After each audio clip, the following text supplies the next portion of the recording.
you'll fail at some things. That's a learning experience that you need so that you can take that on to the next experience.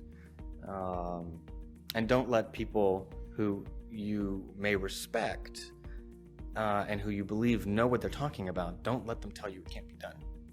Because often they will tell you it can't be done, and it's just because they don't have the courage to try it. Do something you're very passionate about, and don't try to chase what is kind of the hot passion of the day. I think people that look for great ideas to make money, aren't nearly as successful as those who say, okay, what do I really love to do? What am I excited about? What do I know something about? What's kind of interesting and compelling? It's very rewarding when you work on something you think is going to make a big difference. And it's a little bit harder, but I think the passion that one might bring with it brings so much more energy to that you're more likely to succeed. You have to have an emotional investment in what you're doing. If you don't love what you're doing,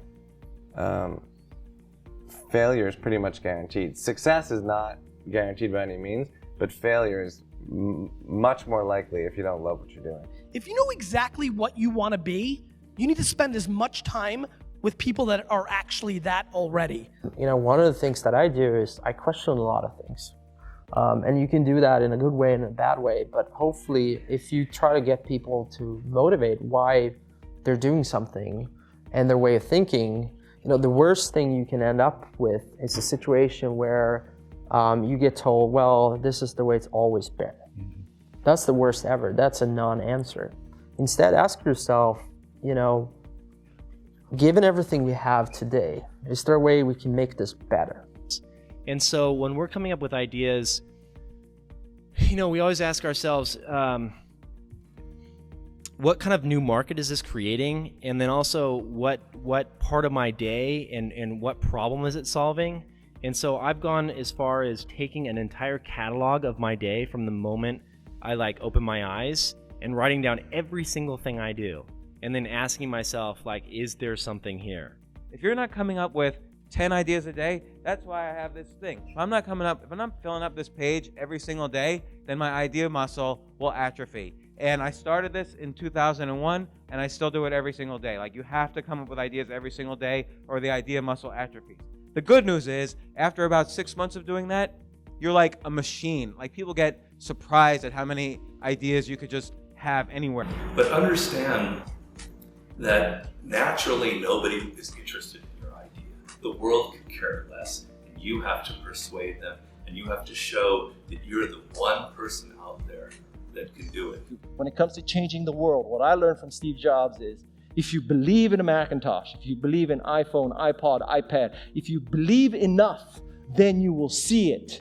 Because other people will believe in it. Other people will create software. Other people will create products.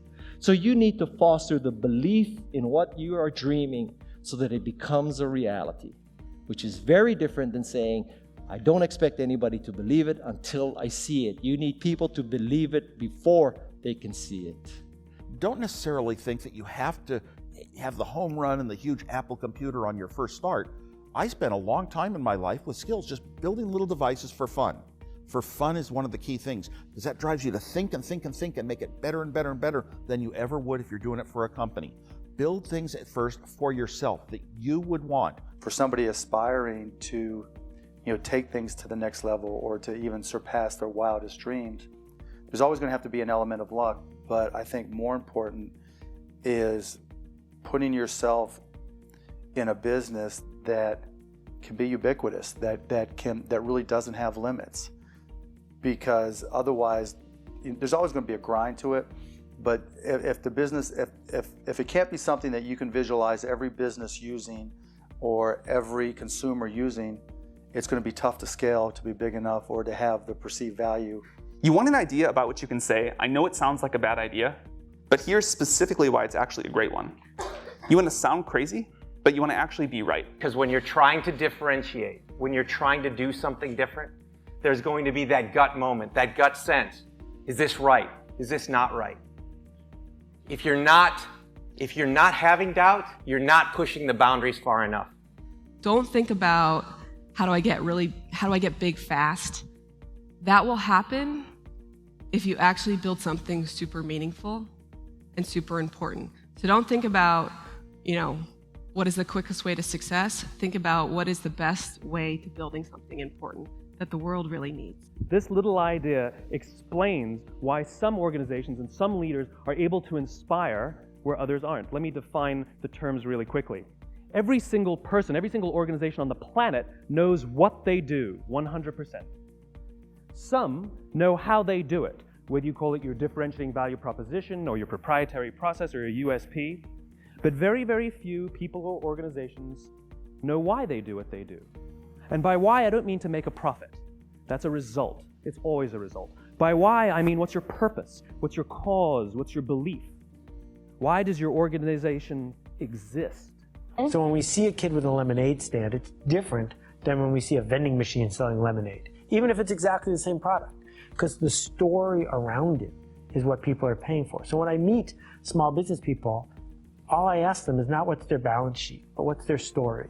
Why should I pick you? Why do I care about what you're doing? And if you start giving me all this inside baseball statistics about why you're 2% better than some other competitor, I'm already glazed over, because that's not part of the way I see the world. That I have to want this to exist in the world. I have to not, so it's a similar rule, just say, if this was successful and I had nothing and I was not involved and I got no money off it or would I want it to do well? And that's a great check, I think, to know if you really feel good about the idea and can be passionate about it. One of the things I advise entrepreneurs to do is when you have an idea, a classic entrepreneurial impulse is to hold the idea close to you and not go tell people because, the idea is so special. Right. That's almost always a mistake. Go talk to Why is that a mistake? Yeah. It's a mistake because your actual real competitive advantage is not that you have this idea that you have locked away in your closet, which may or may not be accurate and you have no idea which it is. Your actual competitive advantage is if you're assembling the intelligence around, does this idea work? What is the right team? What is the right learnings? And we're essentially in motion. The hardest thing to do is start. You have all these ideas and everyone has an idea, but it's really about executing the idea and building the idea and attracting other people to help you work on the idea. That is the biggest challenge. But the way to begin is to get the idea out of your head, draw it out, talk about it, program it if you're a programmer, or make it if you're building something. Like, you don't have to be the best, but you have to be dangerous, right? You have to learn just enough to be dangerous to build an idea, concept it, and show it to the world. And then it turns out there are lots of other people, including all 170 employees that work at Instagram, who are much better at doing all that stuff than I am. But you need to find people who can, be drawn to the idea that you build, and then they end up taking it and making it even better. One way to conceptualize what makes a good product is, good engineering is part of it, good design is part of it, but really it's, one way I think about it is maximizing the probability that someone shows up at the front door of, your store or your website or whatever it is and ends up with a solved problem.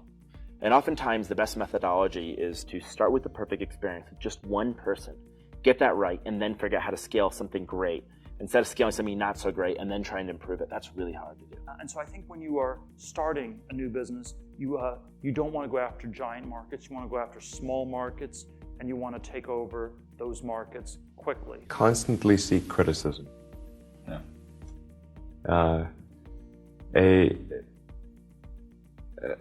A well thought out critique of whatever you're doing is as valuable as gold. And you should seek that from everyone you can, but particularly your friends. If you're not utilizing an online community, then you're at a disadvantage to those who are. You can be asking online communities what they think about your ideas, or if they have any advice with what you're working on. Not only will you hear from people who are passionate about the subject, but you'll be hearing from people all around the world, each with their own experiences and stories that can help you.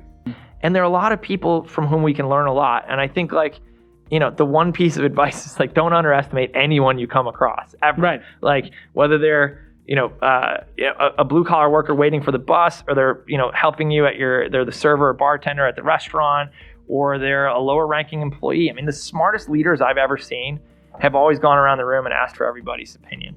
Most startups that fail do it ultimately because they did not make something that people wanted. They made something that, that they thought people would want, but they were either in denial about it, whether it was actually any good, or somebody else came along and made something that people wanted even more.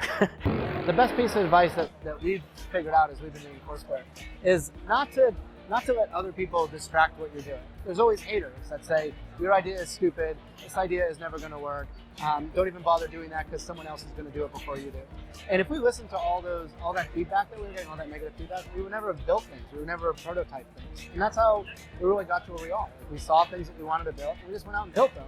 And it turns out when you build stuff that you like to use, there's a good chance that there's thousands of other people that want to use it too. And so it's not just about doing focus groups, it's not just about double checking your vision. It really is about integrating this concept of testing our ideas rigorously throughout the product development process, throughout the marketing process, even as we scale up. But what you really need to do is think about what is the smallest possible test that I can run for this idea, for this concept, for this theory, get it out there and get customers using it. Because your customers are going to be the ones to tell you if it's really working or not. Like there's almost this expectation that you have to have in your mind this sort of, I'm gonna change the world, sort of make a dent in the universe kind of ambition, right? But it's actually okay early on to just kind of solve small problems in layers until you actually get to a point where you have the capacity to do that. What this all comes down to is doing something exceptional for your users, whether it's in community, whether it's in connection, or whether it's in design. This is our big advantage as a startup, is that we can actually get away with doing this. We can make this the core part of why we're doing business. I think you should be spending your money on teaching and sharing. And so that might mean hiring a writer or two, perhaps, instead of a marketing person. And start writing and start getting people to listen to what you're saying. You can't talk about yourself all the time because no one's going to come back for that. We get to talk about things that are relevant to your industry or ideas that you have and start to build that audience up. I do think that one thing that's important is, especially if you're a founder or a technical founder, is to realize that you can't do everything. And even if you can, you shouldn't. You should find a great partner no matter what it is that you're doing. And you should look for someone who is very high intelligence, very high energy, and very high integrity. And you need all three of those. You can't compromise on any one of them. Otherwise, you'll end up with either someone who's not smart, which does you no good, or someone who's not hardworking, which also does you no good, or the worst case is you end up with a smart, hardworking crook who ends up working against your interests. And integrity is something that takes a lot of time spent with someone to figure out.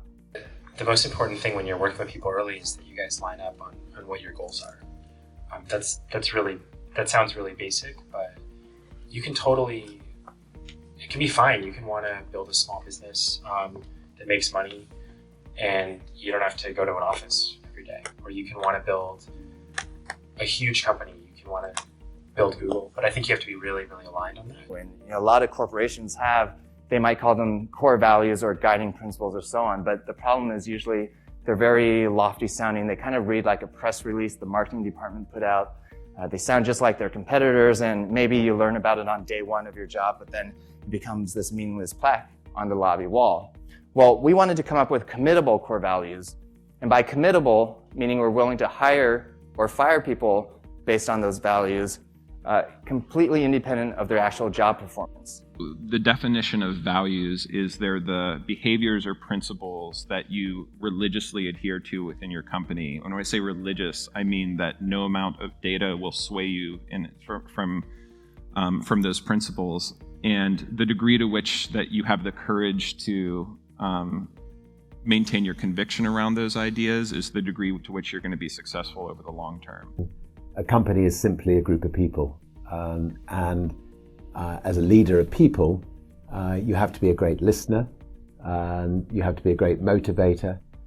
You have to be very good at praising and looking for the best in people. People are no different from flowers. If you water flowers, they flourish. If you praise people, they flourish, and that's a critical attribute of a leader. So I kind of have jokingly with a lot of people say that, you know, my job is basically like to be the assistant for the rest of the company. Like my job is to make sure that like you have what you need, that it's and basically you have everything you need to kick ass. Like that's my job. If you don't have that, then let me know, because I'm not doing my job. You know, there are a lot of things that are outside of your control. A lot of external circumstances will determine the success of your idea, whether, you know, the market timing is right for this new kind of service, or whether people, you know, whether a customer, like the economy is right for your kind of service, right? Whether you meet the right people who will finance your company. Many external circumstances are like outside of your control and like, but will affect the outcome. And, you know, you have to like be okay with that. Another quality that I think is important is kind of being flexible-minded or open-minded. I'm not saying you shouldn't have a vision for your idea or your product, but you need to be open to changes. So many things go wrong when you're starting a company, and often I think people ask, you know, what mistakes should you avoid making? And you know, my answer to that question is don't even bother trying to avoid mistakes, because you're going to make tons of mistakes, right? And the important thing is actually learning quickly from whatever mistakes you make and not giving up, right? And I mean, there are things every single year of Facebook's existence that could have killed us or made it so that it just seemed like moving forward and making a lot of progress just seemed intractable. But you just kind of bounce back and you learn, and nothing is impossible. You just have to kind of keep running through the walls.